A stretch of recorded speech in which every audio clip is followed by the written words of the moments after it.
Hey guys, so we got halibut season coming up in less than 2 weeks. It starts May 1st, and I wanted to share with you a rig that I've gone to over the last, I don't know, 3 or 4 years that's been extremely effective for us. In fact, when I switched to this rig, we definitely upped our catch rate.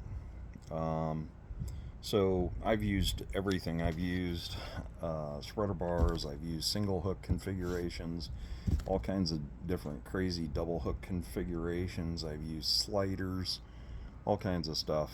And the one that I finally landed on and that I found the most effective, the cheapest to make and durable and works killer is the double hook configuration. It's set up just like this, and essentially what it is it's two pieces of leader that are doubled over on each other. So as an example, on this section right here, this is one piece of 250-pound Jinke mono that's doubled over on itself right up here. I've got a barrel swivel on the bottom, in the middle, and up on the top. So each one of these pieces of mono measures 40 inches long, but you can do shorter, you can do longer. Just be aware that it's going to affect your overall length. And so this rig is, I don't know, it's probably about 3 feet tall. And then what I have here is Jinke 10-0 Big River hooks. I swear by these. They stay sharp for a long time, and they just flat work. I'm a J hook guy. I've tried circle hooks. I know how to fish with circle hooks. I just don't like them. And everybody's different, they got their own choice. So these little fluffies right here you can get on Amazon, and actually I found these on Amazon. These are glow in the dark squid, and they have a float in the head. I used to use the little spinner floats with the wings on it. I'd clip the wings and stuff 2 of them up in there, and I just found that these particular ones with the float already installed are cheap, and they're super easy to use. So the reason I run the floats is because when you've got the rig floating on the bottom, you'll have the 2 hooks off to the side like this, and it just gives a better chance for a hookup, because the float is keeping it suspended away from the rest of the leader, the main line of the leader, if you will. So the reason I put a barrel swivel right in the middle is because as you're letting the gear down, you don't want it to helicopter, and when you get a fish on, they tend to helicopter coming up because you've got the weight, and it's creating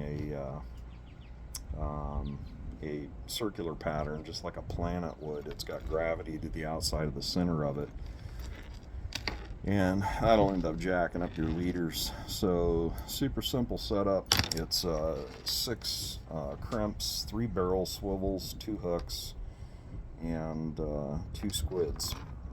It's just that easy. It takes me about 15 minutes to make one of these, including measuring the mono.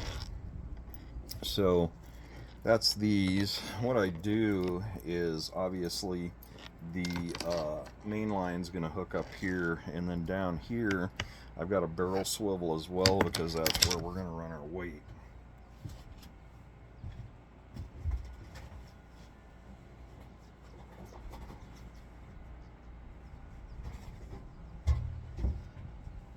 So I exclusively run the cod weights. What I find is that because they're flat on 4 sides, when you set them down, they don't roll as much as a cannonball would, and they snag less because they've got a round bottom on them. So I swear by these. I actually bought the molds for them and make my own weights now. So what I do is I'll take a 40 or 60 pound test, whatever happens to be in the tackle box at the time, and I'll connect that to the bottom of the setup. And what that acts is a breakaway in case you get hung up on the bottom. You'll lose your weight, but you're not going to lose your entire rig. And obviously that's important because you are investing money in the leaders. For the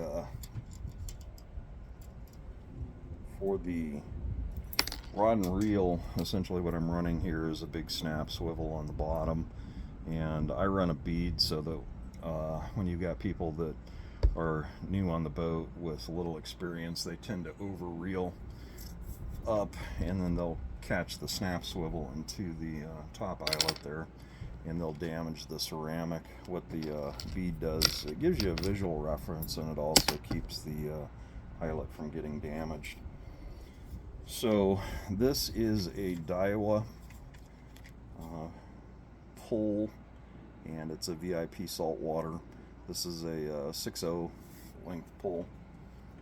They're outstanding for halibut fishing. I think I have 6 of them. And a Tanacum 750. I went to the electric reels again. It was about 3 or 4 years ago, and I made the investment and I started buying them to outfit for the boat. Quite a few years ago, I was out halibut fishing off of Newport, and we were in about 950 to 1,000 feet of water. Hooked up a 36-inch halibut with a 5-pound cod weight, pulled it up off the bottom. It took about 15 minutes to get it up. By the time I got the damn fish up, my arm was stoved up. I said never again. And you know, honestly, it's great for kids. It's great for females. I'm a disabled vet, so I got jacked up shoulders. It helps me, and I've invested in them, and I'm not looking back. I love it. The other thing that's great about the electric reels is that it increases your catch rate, and the reason being is because it allows you to do bait checks more often. Obviously, if you've lost your bait on the way down or on the way up, or you've had fish that were packing on it at the bottom and you didn't know, you could be fishing for an hour or more with no bait on your hooks. And sure, you got lures on there, but you increase your odds by having the bait on the hook. So what it does, it allows you to do bait checks more often, and allows you to keep the bait on the hook more often and keep you fishing. For us, we run 3 different types of bait. We'll run shad, herring, or squid. The shad is amazing. It puts off a really beautiful oil slick, but it's not very durable. It falls apart. The squid is very durable, but it doesn't have as much scent as the shad does, and of course herring falls right in the middle. It's somewhat durable, and it does somewhat put off a nice scent trail, which the fish will follow up. So those are the 3 that we run. The reason that I've been running this setup is that I've found it very effective. So a couple of the things that I believe are going on here. Oh, also at the top we put a flashing light. There's all kinds of manufacturers of flashing lights. You can get the little diamonds that are water activated. Those are what I use. You can use the battery activated ones, just all kinds. But at the top of the rig, I'll usually attach a light, and it's a visual clue. Because as I understand it, you lose daylight at about 180 feet or so, and so it's down there in the pitch dark. These are glowing and the light's blinking, and what it's doing is it's visually attracting the fish in. The other thing you got going on is that cod weight's bouncing off the bottom, making that thudding noise. And then of course you got your scent trail coming off of the little fluffies here. So you've got 3 different things going on there. You've got the visual, you got the smell, and then you got the sound going on. I think that those are all extremely helpful in increasing your catch rate. By doing that, we did literally significantly increase our catch rate. So as far as the rod and reel setup goes, like I said, I'm running the Daiwa. It's a 6-foot 6.0, and this is just a medium heavy setup. You don't need anything super trick. I run the 80-pound braid, Power Pro. Uh, I use the moss green for the halibut fishing. You know, it's the being able to visually see your lines is not quite as significant as when you're trolling and the lines are way back behind the boat. For that, we use the high-vis yellow. So I'm running the moss green for halibut fishing. Like I said, I got the bead on there, pretty stout snap swivel. I've run anything from like 300 to 500 pounds, and I think that's like a 350 pounder right there. And running this rig has been very good for us. This is a very dependable rig.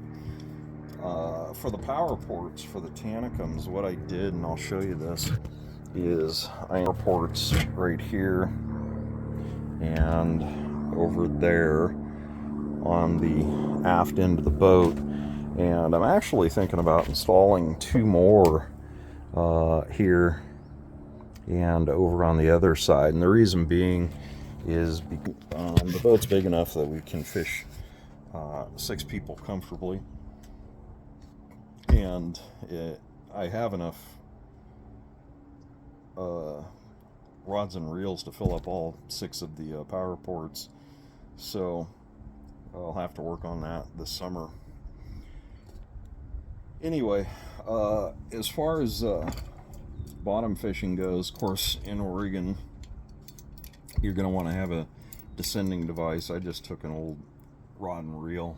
I cut the rod down so that you don't need a full rod. You just need one eyelet. And I got an old pin senator. And then this is a descending device here. It's set to open at 180 feet of depth, I think it is. This one's, excuse me, it's 150 feet.